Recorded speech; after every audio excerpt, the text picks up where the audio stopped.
He didn't came down. Pwede. Anytime, pwede siyang bumaba.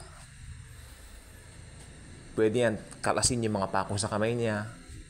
Pwede niyang kalasin ang mga pako sa paa niya at ipakita ang kanyang buong kadiyosan at pagkadiyos.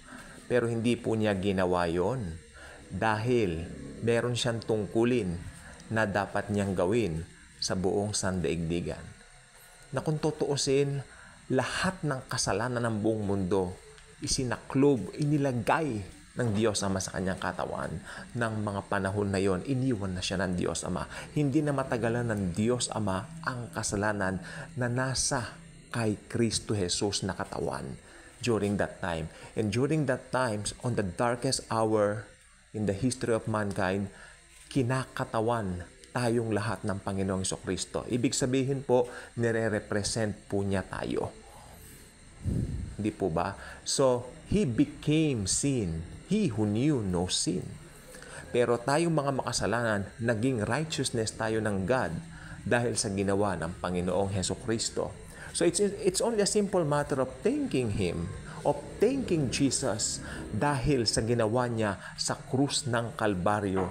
Walang katulad, walang kapantay ang pag-ibig ng Diyos na ipinamalas at ipinakita niya that moment sa pinakamadilim and yet pinakamaliwanag naman na parte ng kaluluwa ng mga taong naliwanagan ng gospel. Pero sa buong kasaysayan ng sandaigdigan, wala nang didilim pa. Alam po ba niyo yung ibig sabihin? Wala nang didilim pa sa history niyan. Sapagkat hindi nagbigay ng liwanag ang araw. Hindi nagbigay ng liwanag ang anumang pwedeng magningning na liwanag dahil ang creator ng buong universe ay pumanaw sa oras ng 3:00 ng hapon. Ng faithful day na yon, araw ng Miyerkules. Sabi nila, Biyernes siya namatay, pero no, kung talagang pagbabasihan mo, Jesus died on a Wednesday. So, ibig sabihin, kung anumang araw siya namatay, importante, ang pinaka-importante na matay siya para sa atin. At muli po siyang nabuhay.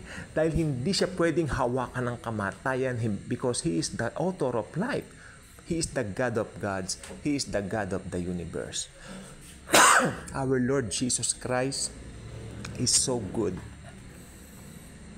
Tayo ang nagkasala, pero siya pa ang tumubos sa ating mga kasalanan para makasama niya tayo forever and ever. You know what? Pag ikaw ay naging Kristiyano, naging believer ka na Jesus, hindi na tayo magkakahiwalay pa ng Panginoong Jesucristo. Amen? So si Kristo, Jesus, ibinaba siya sa krus ng Kalbaryo.